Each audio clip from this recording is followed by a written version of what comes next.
Bueno, bienvenidos de nuevo. ¿Cómo han pasado? Bien. Hemos aprendido muchas cosas, ¿verdad? Bien. Gloria a Dios, su palabra es buena. Es como alimento, delicioso. Vamos a estudiar en nuestra sesión, en estos momentos, la continuación del tema La imagen de la bestia. Pero, como hacemos en cada sesión, queremos tener una oración para pedir la bendición del Señor. Así que oremos unos momentos. Padre Celestial, venimos a ti pidiendo tu sabiduría en esta clase. Necesitamos saber lo que va a suceder porque va a ser algo tremendo y necesitamos prepararnos. Ayúdanos a entender estas profecías. Te ruego que también bendigas a los que están viendo por internet, que bendigas a los que ven esta programación por televisión, que tú abras mentes y corazones para recibir la semilla de la verdad. Te damos gracias por escucharnos, porque te lo pedimos en el nombre precioso de Jesús. Amén. Vamos a estudiar un poco más sobre la imagen de la bestia. Y para darle un poquito de contexto, vamos a repasar lo que hemos estudiado. La bestia que se levanta de la tierra representa ¿qué nación?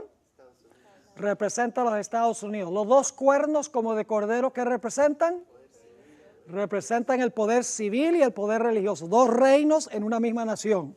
¿Y qué significa el hablar como un dragón? Cuando habla como un dragón, ¿está hablando como quién? Está hablando como Satanás. ¿A través de qué poder? A través de Roma. El dragón en Apocalipsis se identifica con Satanás obrando a través de Roma. Y claro, la pregunta clave es, ¿cómo es que esta bestia, cómo es que los Estados Unidos se va a oponer a lo que significan los dos cuernos y hablar como un dragón? ¿Cómo es posible eso? Es posible porque lo que va a suceder es que la nación va a declarar que leyes inconstitucionales son constitucionales. Y será probablemente la Corte Suprema certificando leyes que ha impuesto o que ha redactado, mejor dicho, el Poder Legislativo de los Estados Unidos. Ahora queremos continuar nuestro estudio. Cuando los Estados Unidos hagan una imagen de la primera bestia, entonces significa que esa imagen se va a parecer a la bestia, ¿verdad? ¿Y cuál era la característica principal de la bestia? La característica principal era que unía ¿qué cosa? La iglesia con el Estado para perseguir a los que no estaban de acuerdo con sus doctrinas y prácticas. Es decir, la imagen es un reflejo en los Estados Unidos del sistema que existió durante los 1260 años. Ahora, quiero leerles algunas citas más de este majestuoso libro, El conflicto de los siglos. Y quiero hacer un paréntesis para aquellas personas que no solo están presentes aquí, sino los que están viendo a través del internet y los que vean esta programación por televisión. Quiero animarles que obtengan un ejemplar del libro El conflicto de los siglos. Si quieren saber cómo se van a desarrollar las profecías, es el mejor libro en el mundo, fuera de la Biblia, el mejor libro en el mundo para saber lo que está pasando y lo que va a pasar. Ahora voy a leer algunas citas del conflicto de los siglos. La primera cita la encontramos en la página 496, donde dice: para que los Estados Unidos formen una imagen de la bestia, el poder religioso debe hacer ¿qué cosa? Debe dominar de tal manera el gobierno civil que la autoridad del Estado sea empleada también por la iglesia para cumplir sus propios fines. ¿Ven lo que es la imagen? Es bien sencillo.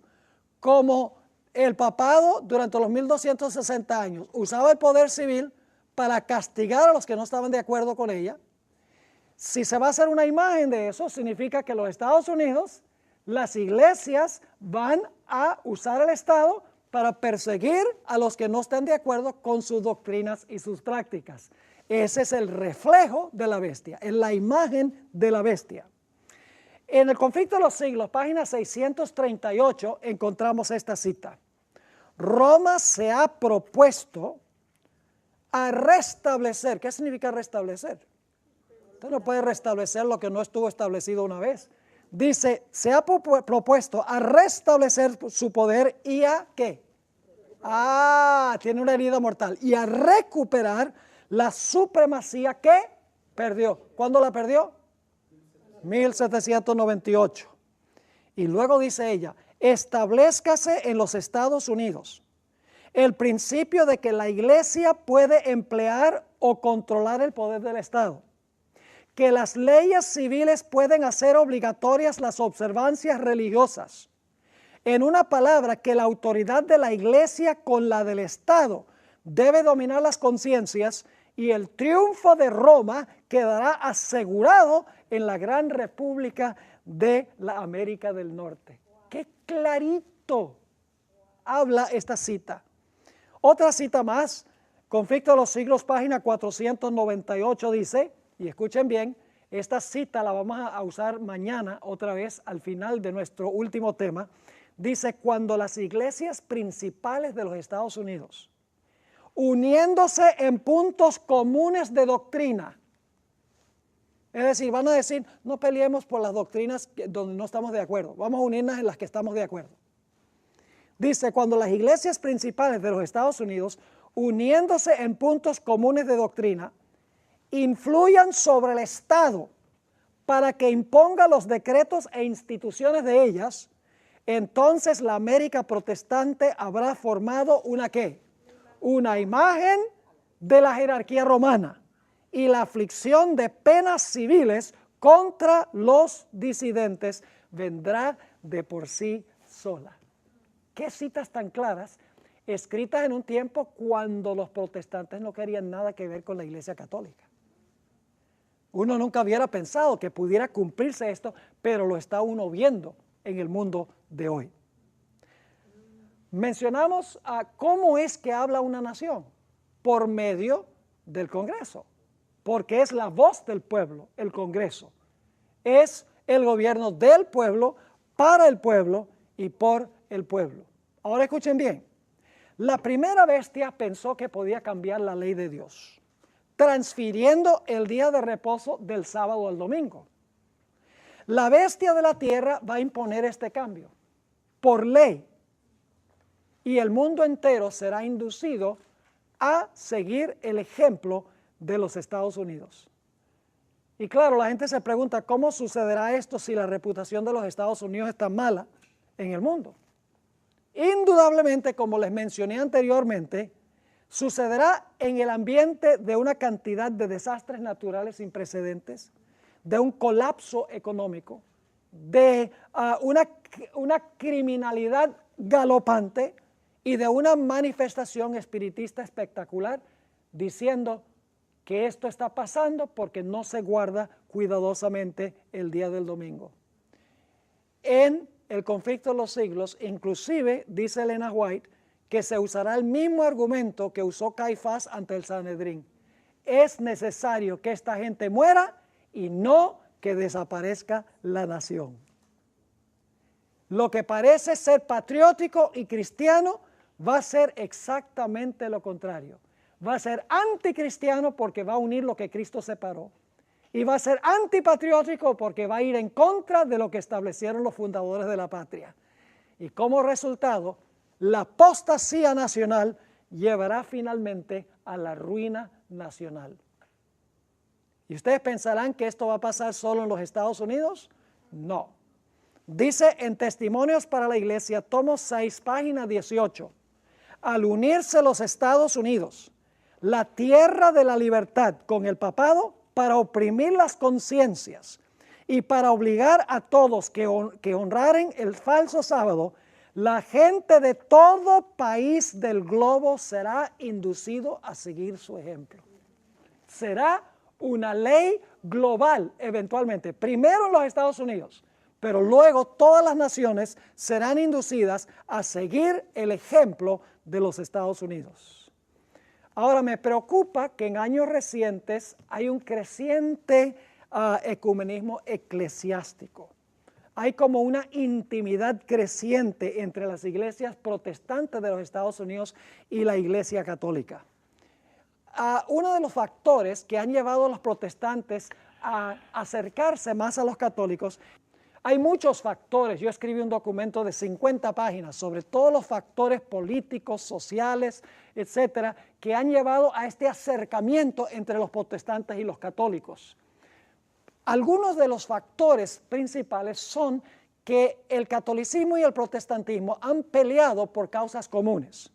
Por ejemplo, ambos han peleado en contra de males sociales que hay. Ambos se han levantado para luchar contra el aborto, para exaltar el matrimonio tradicional, para luchar en contra de la pobreza. Se han unido para elegir candidatos que ellos creen que van a levantar la moral del país, para elegir jueces que ellos creen que son jueces que pueden favorecer la agenda que tienen las iglesias. Además de eso, varias iglesias protestantes y católicos han firmado documentos de cooperación. Por ejemplo, los católicos y los evangélicos firmaron un documento que se llama Evangélicos y Católicos Juntos. Grandes líderes protestantes y católicos dijeron, pongamos a un lado nuestras divergencias doctrinales y sencillamente cooperemos en la predicación del evangelio. Aún los luteranos y los católicos firmaron un histórico documento que se llama Declaración Conjunta sobre la Justificación por la Fe. Saben que hoy en día los luteranos y los católicos dicen que están de acuerdo en la doctrina de la justificación por la fe. Y eso fue lo que causó originalmente la división. Yo les digo una cosa, que si Lutero resucitara del sepulcro hoy, se volvería a morir de un infarto, porque él no reconocería hoy a la iglesia que él fundó, la iglesia de los luteranos. El problema es que los políticos y los religiosos han ignorado los peligros que representa el papado. Están sufriendo de una amnesia histórica y los que olvidan los errores del pasado están condenados a repetirlos. Hoy en día los políticos y los religiosos no recuerdan nada de la historia que se realizó cuando el papado dominaba el mundo. Y dice Elena White que cuando se despierten de su letargo va a ser ya demasiado tarde. En el Conflicto de los Siglos, página 622, la hermana White habla sobre el peligro de los protestantes acercarse a la iglesia romana. Dice ella, los protestantes se han entremetido con el papado y lo han patrocinado. Han hecho transigencias y concesiones que sorprenden a los mismos papistas y les resultan incomprensibles. La Iglesia Católica dice, no podemos creer que los protestantes estén haciendo estas concesiones. Sigue diciendo, los hombres cierran sus ojos ante el verdadero carácter del romanismo, ante los peligros que hay que temer de su supremacía. Hay necesidad, y esto nos incumbe a nosotros, y por eso estamos haciendo esta serie también. Dice, hay necesidad de despertar al pueblo para hacerle rechazar los avances de este enemigo peligrosísimo de la libertad civil y religiosa. Ahí están los dos reinos, ¿verdad que sí? ¿Qué clase de enemigo es este? Un enemigo no peligroso, peligrosísimo de la libertad civil y religiosa. Y el mundo ni se da cuenta. La gente sencillamente dice, ay, Francisco I dice, ¿quién soy yo para juzgar a los homosexuales? Inclusive recientemente dijo, bueno, si viniera un marciano con oreja bien larga y con la nariz bien larga y pidiera que se le bautizara en la iglesia católica, pues yo lo bautizaría. Porque hoy en día hay que incluir a todo el mundo. Ya no se reprende el pecado. La idea es unir a todo el mundo. No a base de la verdad, sino a base de sentirse bien y olvidemos las diferencias que nos dividen. Ahora también me preocupa el ecumenismo a nivel político. Y ustedes dicen, a nivel político, ¿cómo es eso? Ustedes saben indudablemente la historia de cómo el comunismo en el bloque oriental, en lo que antes era la Unión Soviética, fue derribada por un tratado que hicieron el presidente Ronald Reagan y Juan Pablo II. Es decir, ellos estuvieron involucrados, el gobierno de los Estados Unidos con el Vaticano estuvieron involucrados directamente en la caída del comunismo en el bloque oriental. Esa historia es la que relata el libro Las llaves de esta sangre. Y hay otro libro que fue escrito que se llama Su Santidad, a donde se describe cómo Reagan y cómo Juan Pablo II unieron sus fuerzas para derrocar el comunismo allá en lo que antes era la Unión Soviética. El Congreso de los Estados Unidos le dio a Juan Pablo II la Medalla de la Libertad. Y ustedes saben muy bien que no hace tanto tiempo, cuando murió Juan Pablo II, se hicieron presentes 4 personas de los Estados Unidos como representantes en ese funeral. Ustedes vieron la foto en los periódicos. 3 presidentes de los Estados Unidos, la esposa de un presidente y la secretaria de Estado, arrodillados delante del féretro de Juan Pablo II. Después de eso, Benedicto XVI visitó la Casa Blanca y en septiembre del año 2015, Francisco I dará por primera vez en la historia de los Estados Unidos un discurso al Congreso de los Estados Unidos, a todos los senadores y a la Cámara de Representantes de los Estados Unidos. El gobierno de los Estados Unidos ha perdido su perspectiva histórica, ni sospecha los peligros, está jugando con fuego y ni siquiera se da cuenta de lo que está haciendo. Inclusive en nuestra propia iglesia, mis hermanos y hermanas, hay cierta amnesia en cuanto a los peligros que representa el papado. Saben que nuestra iglesia pertenece a varias comisiones del Concilio Mundial de Iglesias, que es muy ecuménico. Nuestra iglesia, con pretextos nobles, para tratar de exaltar el sábado como día de reposo, le dio una medalla de oro a Pablo VI, al Papa Pablo VI, que decía el 7º día es el sábado, con el fin de testificar, pero era en una actividad de libertad religiosa. Además de eso, en la conferencia general en San Luis, que no fue la última, sino la anterior, créanlo o no, alguien pasó por la plataforma con la bandera de la Santa Sede. Yo lo vi con mis propios ojos. La Universidad de Andrews invitó a 2 sacerdotes de la Universidad de Notre Dame para enseñar una clase de evangelismo. 2 profesores de la Universidad de la Sierra sugirieron que el papado ha cambiado y debemos construir puentes de comprensión entre la Iglesia Católica y la Iglesia Adventista. Y ustedes saben que muchas iglesias adventistas no se quiere oír de nuestro mensaje profético, porque es impopular. Se quiere hablar del amor de Cristo. Se habla nada más que Cristo nos ama. Pues este mensaje es un mensaje de que Cristo nos ama. No juegues con fuego, porque si juegas con fuego te vas a quemar. Las advertencias que da Dios en la Biblia, mis hermanos y hermanas, son mensajes de amor para que nosotros no caigamos en la trampa. Ahora, Pilato nos enseña una gran lección. Una vez más, los legisladores inescrupulosos, a fin de ganar el apoyo del pueblo y para retener su influencia política, cederán al clamor por una ley dominical y le prohibirán a los fieles la posibilidad de comprar y vender, y finalmente emitirán contra el pueblo de Dios un decreto de muerte. Y usted dice, eso nunca podría pasar en los Estados Unidos. Escuche lo que dice Testimonios para la Iglesia, tomo 4, página 451. ¿Recuerdan por qué Pilato fue que dio este decreto de matar a Jesús cuando declaró que era inocente? ¿Por salvar su qué? Su puesto político. Ahora fíjense lo que dice esta cita. A fin de asegurarse la popularidad y el apoyo. ¿Qué sería el apoyo? Los votos, claro que sí.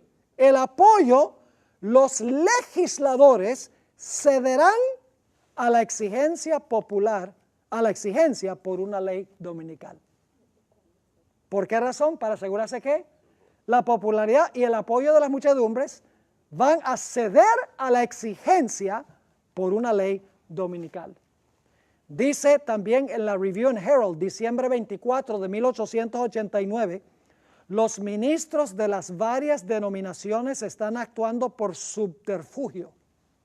Esa palabra no es muy común, significa por debajo de cuerdas. Trazando planes de gran importancia para el pueblo de Dios.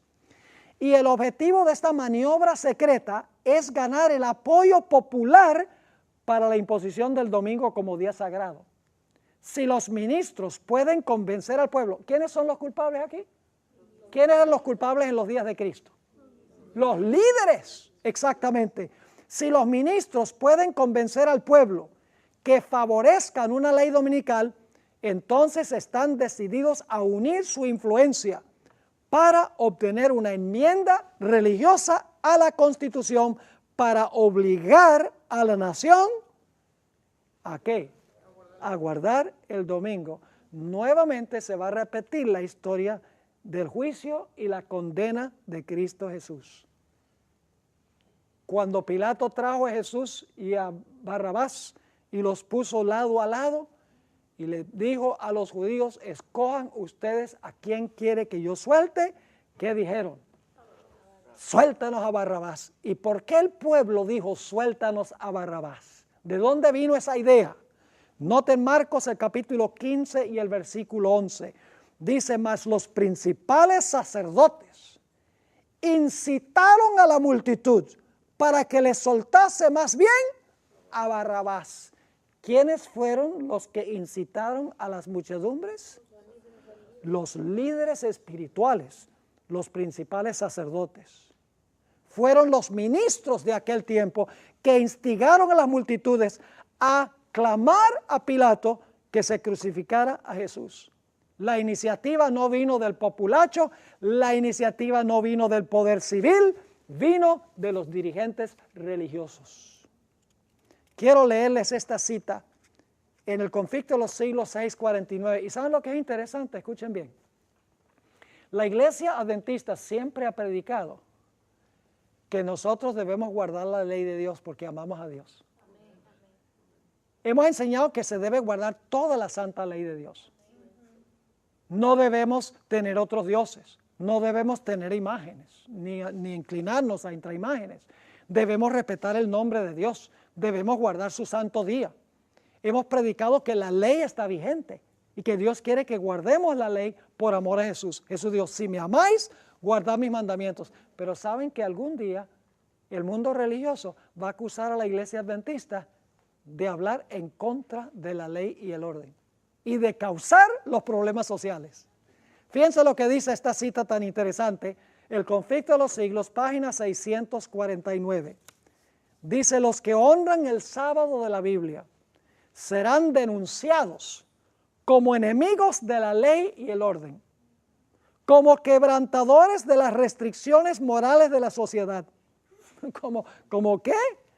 Quebrantadores de las restricciones morales de la sociedad, si la ley es la que conserva la moral de la sociedad. Sigue diciendo, y por lo tanto causantes de anarquía y corrupción, que atraen sobre la tierra los altos juicios de Dios. Sus escrúpulos de conciencia serán presentados como obstinación, terquedad y rebeldía contra la autoridad. Y saben, la hermana White dice que una de las citas bíblicas que van a usar los ministros es Romanos 13, donde dice que debemos sujetarnos a las potestades superiores. Lo mismo decía Nabucodonosor y lo mismo decía Darío el Medo. Y cuando Nabucodonosor dijo hay que ajustarse a lo que dicen las potestades superiores, ¿qué dijeron los tres jóvenes? Gracias, pero no gracias. ¿Y qué fue lo que dijo Daniel? Daniel dijo, prefiero morir comido por los leones que desobedecer a mi Dios. hay que obedecer las leyes civiles del gobierno cuando no se entrometan con la religión. El momento que se entrometen con la religión y con la libertad de conciencia, nuestro deber es desobedecer. Es como el caso de un hijo o una hija que descubre el mensaje adventista y los padres son de otra religión. Y los padres dicen, mira, tú no puedes bautizarte y no puedes pertenecer a esa religión. Yo conozco varias personas que han pasado por eso. ¿Qué debe hacer ese hijo o esa hija? ¿Obedecer a los padres? No. Debe obedecer los dictámenes de su propia conciencia. Porque es menester obedecer a Dios antes que a los hombres. Sigue diciendo aquí, serán acusados de deslealtad hacia el gobierno. Sí, porque Romanos 13 dice, hay que estar sujeto a las autoridades superiores. ¿Y ustedes están desobedeciendo esta ley? Sí, claro que sí, porque la ley no es constitucional y la ley es religiosa, que no le incumbe al poder civil dictar tal ley. Ahora, ¿quiénes son los que van a estar especialmente empujando este asunto? Los ministros que niegan la obligación de observar la ley divina. Predicarán desde el púlpito que hay que obedecer a las autoridades civiles porque fueron instituidas por Dios. En las asambleas legislativas y en los tribunales se calumniará y condenará a los que guardan los mandamientos. ¿Va a pasar lo mismo que con Jesús? ¿Lo mismo que con Jus? Claro que sí.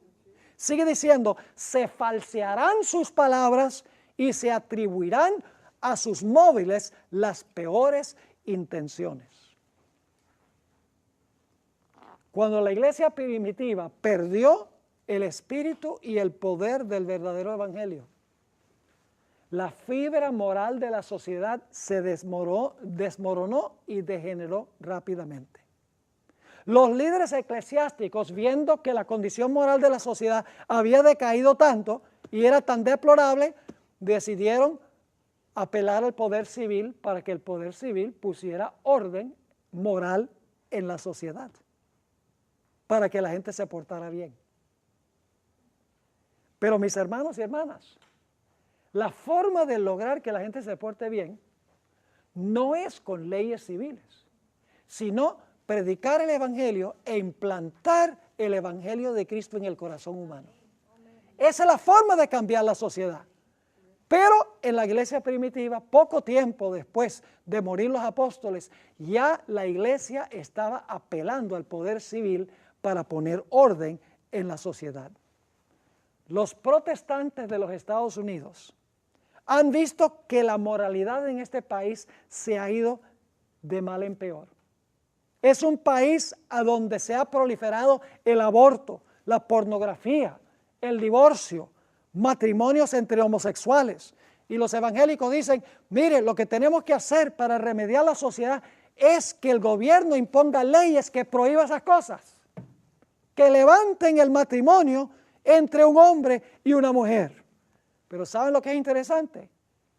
La iglesia es culpable de que la sociedad esté así. Y ustedes dicen, ¿por qué razón? Porque el protestantismo ha predicado por tanto tiempo que la ley fue clavada en la cruz, que la gente se la ha creído.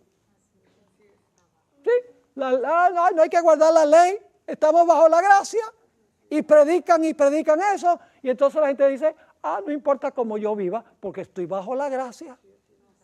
Así que la predicación desde el púlpito, en gran medida, tiene la culpa del desmoronamiento de la sociedad, pero le van a echar la culpa al pueblo de Dios. Los protestantes han llegado a creer que teniendo en nuestros billetes el refrán, en Dios confiamos. Y teniendo el voto de lealtad a la bandera, una nación bajo Dios. Y que instituyendo la oración al comienzo de la escuela pública, del día de la escuela pública, o exhibiendo los 10 mandamientos en los tribunales, o poniendo exhibiciones navideñas en propiedad pública, o imponiendo una enmienda constitucional contra el aborto y el matrimonio homosexual, que ahí se van a resolver esos problemas en la sociedad. Esos problemas se hubieran resuelto si las iglesias hubieran estado predicando lo que se debe predicar, que es el poder transformador que tiene la palabra de Dios. eso hubiera mantenido en alto la sociedad, pero la iglesia ha bajado la guardia. El protestantismo ha olvidado que la verdadera fuente de poder se halla en la predicación de la palabra de Dios. Y en muchos ámbitos adventistas se ha olvidado también, tristemente. En vez de esto, el protestantismo de hoy se enfoca en un evangelio de la prosperidad. Siembra una semilla en mi ministerio y te vas a volver rico. Ese es uno de los evangelios que hay. Otro evangelio es el evangelio de las señales y los milagros. Y yo me quedo maravillado de ver estos milagreros, que hay miles de personas que están presentes allí porque quieren algo sensacional, quieren un milagro, algo espectacular.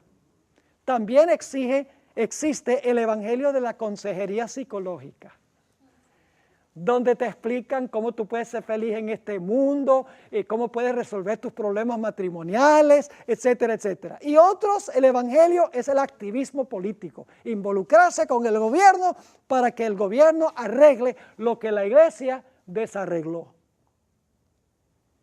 Toda la idea es emplear al poder civil para resolver los problemas de la sociedad, cuando la sociedad se cambia implantando la palabra de Dios en el corazón humano por medio del poder del Espíritu Santo.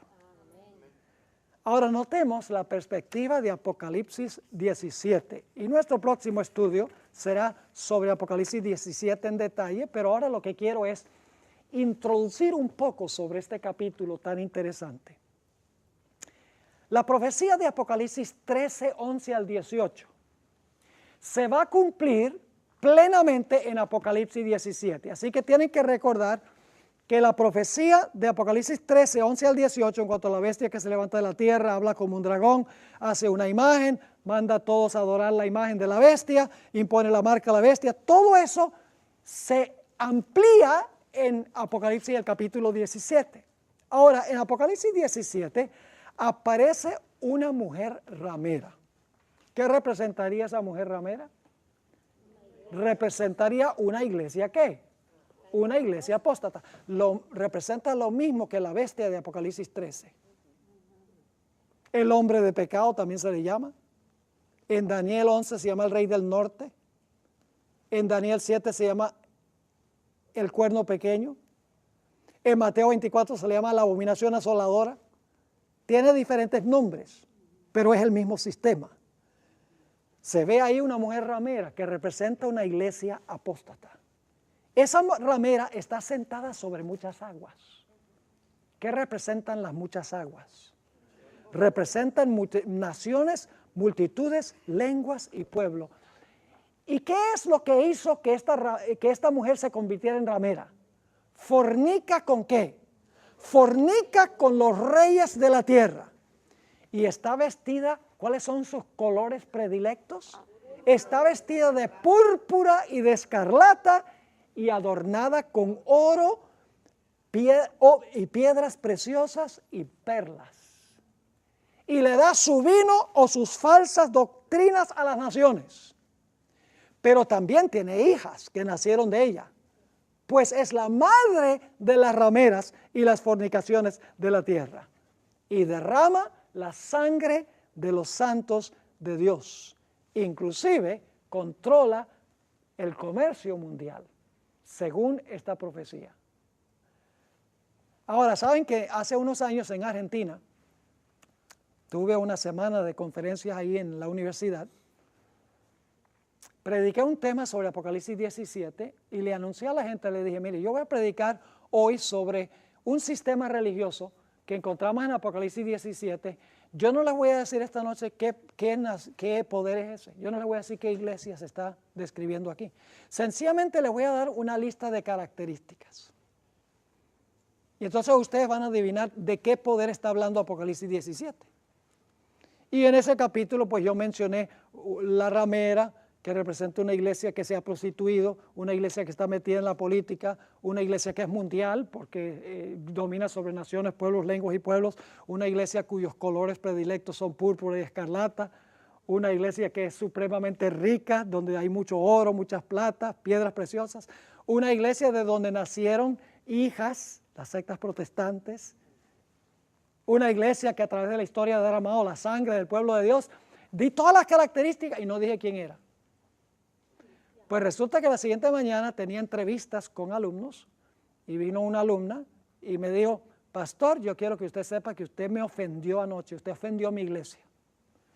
Le dije, ¿verdad? Yo no me acuerdo haber mencionado ninguna iglesia. Dice, no la mencionó, pero por todas las características se sabía que estaba hablando de la iglesia católica. Entonces le dije, mire, si yo no le dije qué era y por las características usted sabía que era la iglesia católica, entonces haga caso a la Biblia, no a mí. Pues yo no le dije, esta es, le di las características. Y entonces le hice una pregunta. Le dije, mira, ¿qué día se debe guardar como el día de reposo? Me dijo, bueno, el día de reposo que se debe guardar es el domingo. Le dije, ¿sí? Claro, eso es lo que dice la Biblia. Le dije, eso no es lo que dice la Biblia.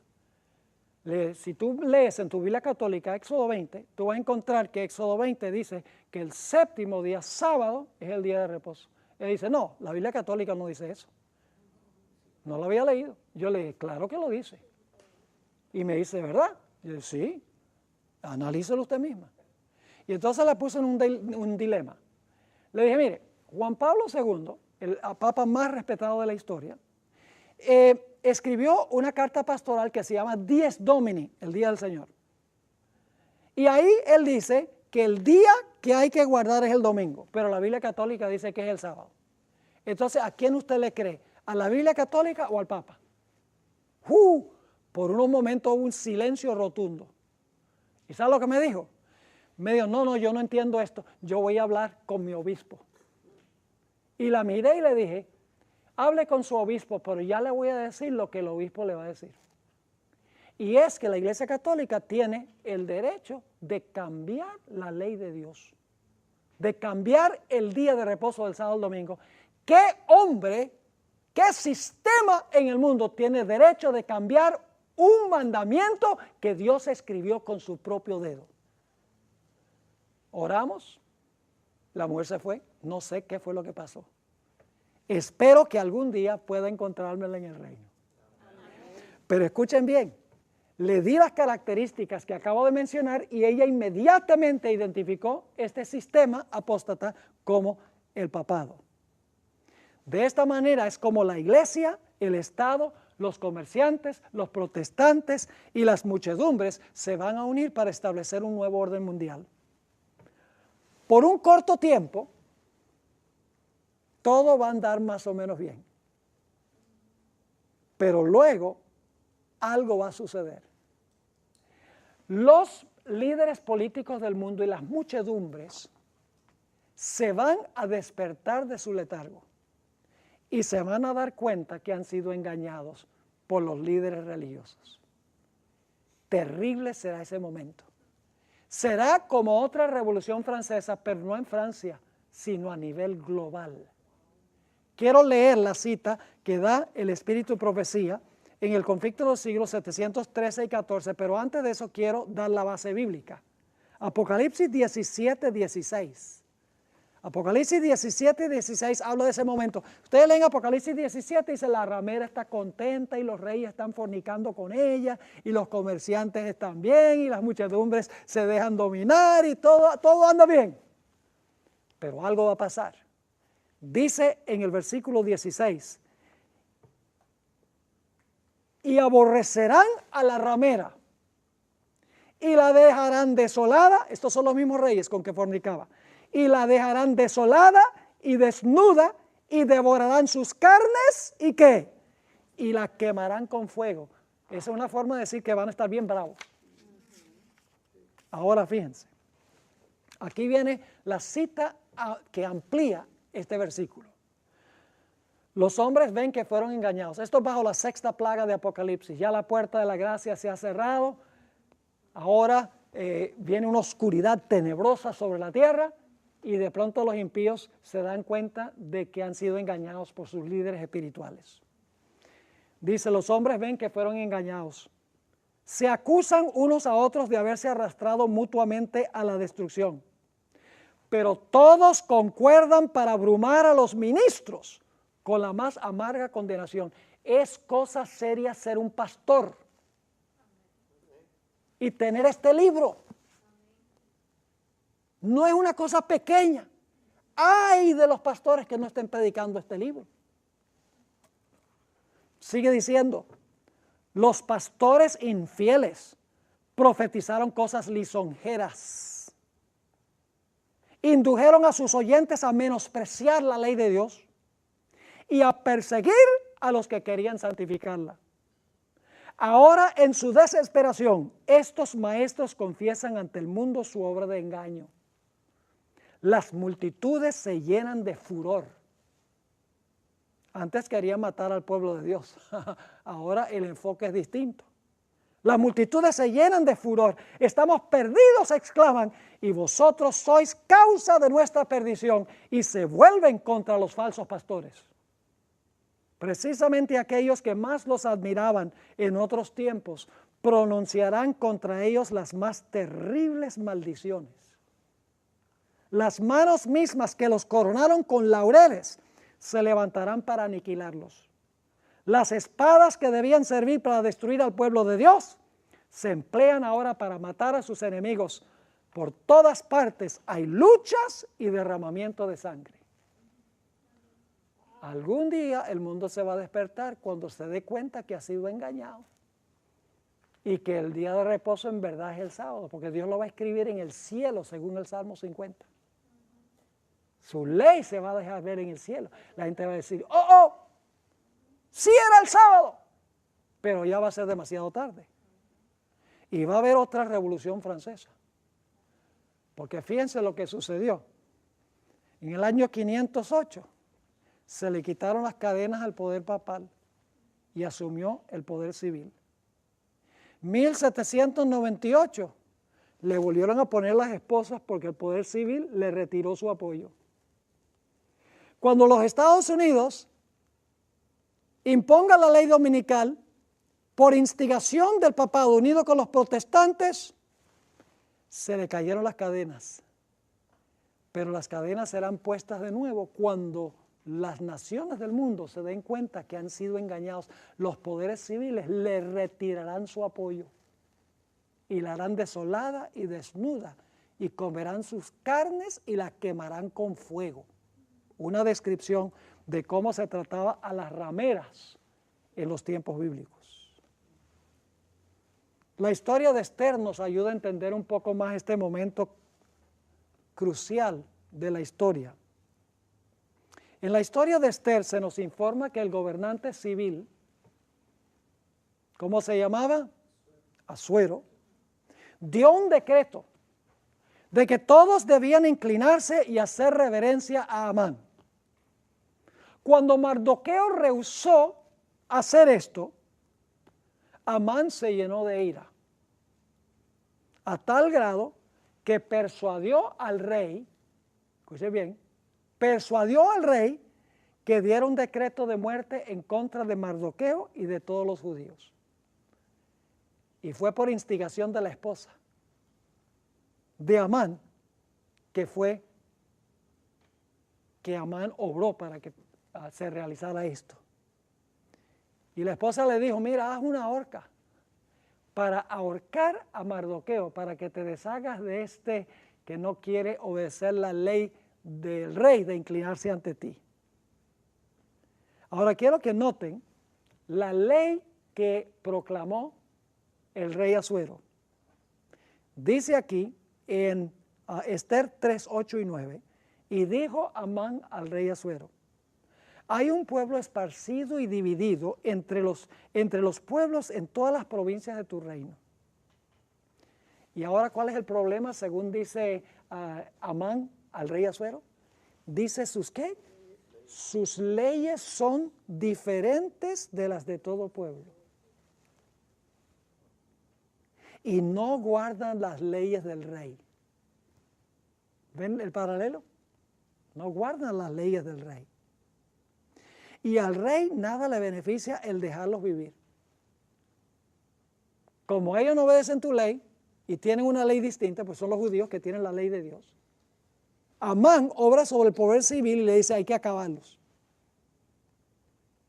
Y entonces dice, si place al rey, decrete que sean destruidos, y yo pesaré 10,000 talentos de plata a los que manejan la hacienda para que sean traídos a los tesoros del rey.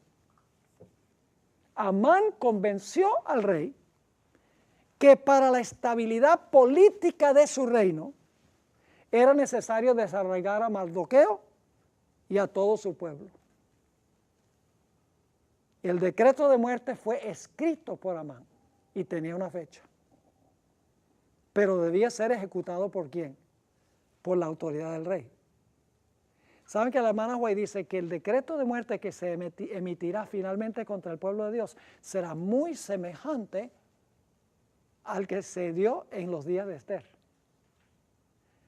Yo pregunto, ¿al final de la historia va a haber un decreto de muerte?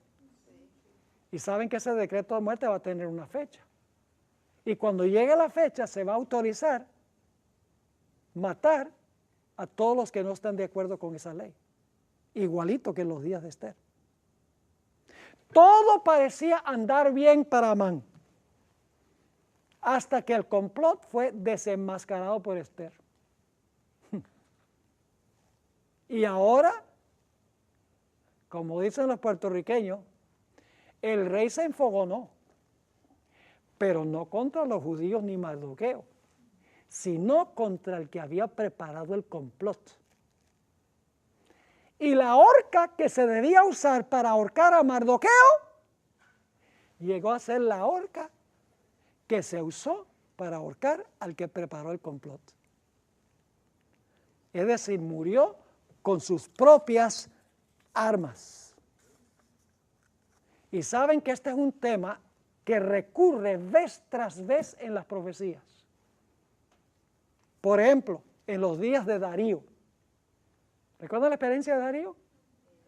¿Quiénes fueron los que convencieron a Darío que hiciera esta ley que nadie podía orar a otro Dios por un periodo de 30 días? Los asesores espirituales, que no querían a Daniel, porque Daniel era muy amado por el rey. Entonces dijeron, mire, ora, y el rey se sintió halagado, dice, miren, no quieren que se ore a ningún Dios, sino nuestro Dios por 30 días. No sabía que lo estaban engañando. Pero pronto descubrió que el objetivo de estos hombres era acabar con el remanente de Dios. ¿Y qué hizo el rey? Procuró liberar a Daniel, pero no podía. Fíjense que él usó su libertad. Él dijo, soy libre de hacer una ley, pero luego quedó siervo de su propia ley. Y lo interesante es que toda la noche procuró buscar una forma de liberar a Daniel. No podía, porque las leyes de los medos y persas no eran revocables, no se podían cambiar. Y finalmente le dice Daniel, yo no te puedo librar, el Dios a quien tú continuamente sirves que te pueda librar, porque yo no puedo. Y ustedes saben qué pasó. Daniel fue echado al foso de los leones.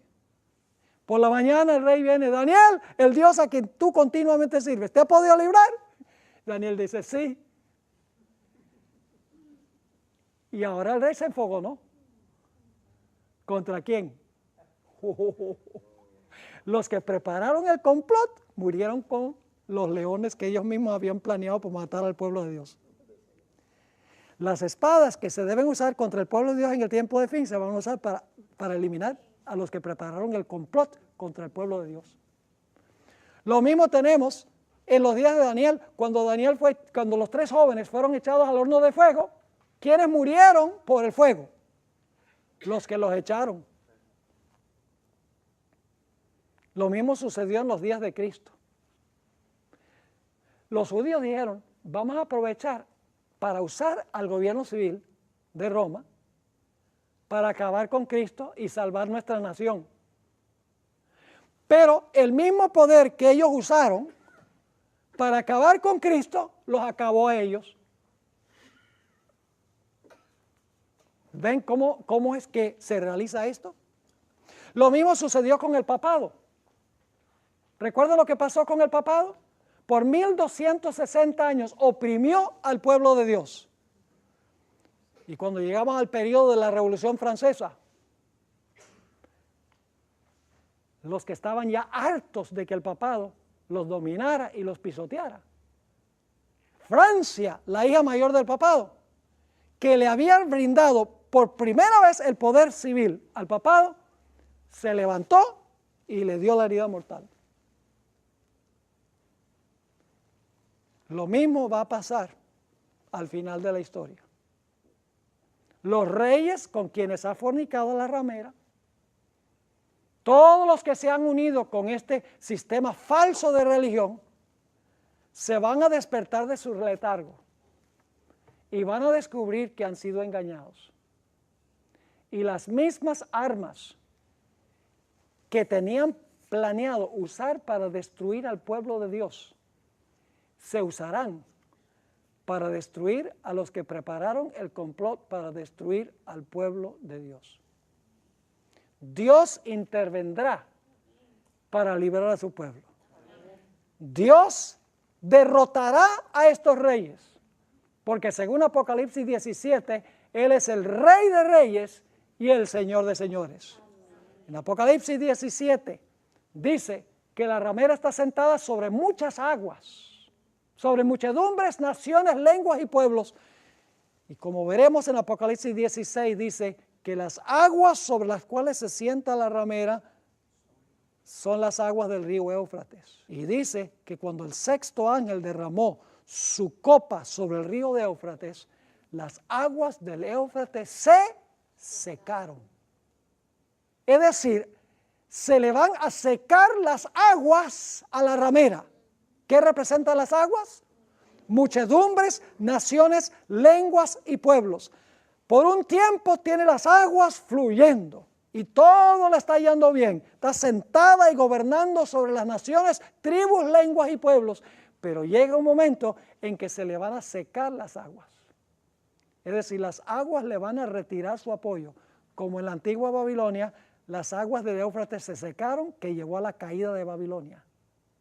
Al final de la historia, el secamiento de las muchedumbres contra el sistema mundial babilonio marcará la caída de este sistema apóstata con todos sus aliados, los comerciantes de la tierra, las hijas de la ramera, los reyes de la tierra, los comerciantes de la tierra, todo este sistema que hoy en día se le llama el nuevo orden mundial. Otro nombre que se le da es globalismo. Todo se va a desmoronar, como se desmoronó una vez la Torre de Babel. Todo terminará, mis hermanos y hermanas, en confusión y en derramamiento de sangre. Dice la sierva del Señor que cuando estaban construyendo la Torre de Babel, muy interesante, dice que se confundieron las lenguas y todos empezaron a hablar en una lengua, no se entendían unos a otros. Y dice ella que se enojaron uno con el otro, porque no sabían, no entendían lo que estaba pasando. Y dice ella que la empresa que tenían de construir la torre y hacer una capital mundial en rebelión contra Dios, dice, todo terminó en un desastre. Hubo confusión y derramamiento de sangre.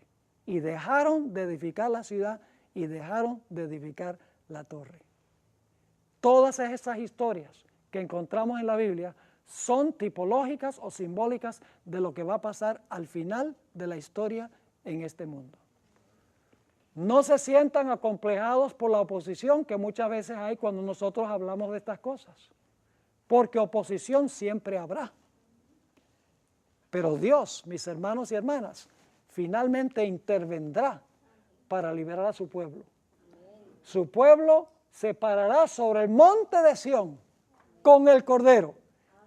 Dice en Apocalipsis 15 que será victorioso sobre la bestia, sobre su imagen, sobre su marca y sobre el número de su nombre, y estarán parados sobre el monte de Sión con el Cordero. Habrán ganado la victoria. Que Dios nos ayude para que nosotros podamos ser fieles y estar en ese grupo.